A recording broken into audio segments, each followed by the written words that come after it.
У меня с детства страсть к ремонту, обслуживанию. С детства ремонтировал кое-какие вещи, дарили игрушки, я их не играл, обычно их разбирал, мне было интересно, что внутри, принцип работы его, как устроено.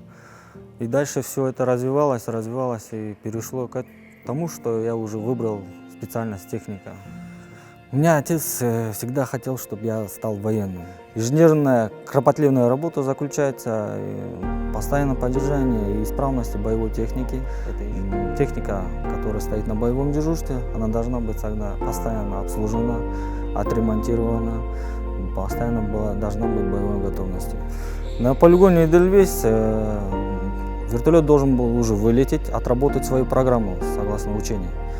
У нас не запустился двигатель АИ-9. Пришлось все осматривать. У меня уже были предположения, как у техника должны уже в голове какие-то предположения или какие-то причины уже должны быть в голове. Надо это, то проверить, это уже начинаешь в кратчайшие сроки проверять.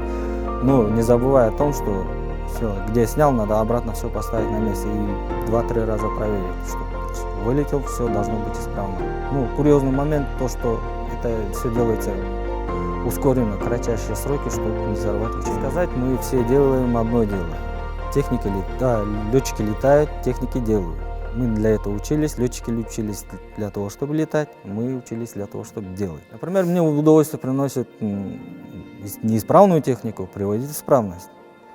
Все, чтобы все было четко и согласно регламенту.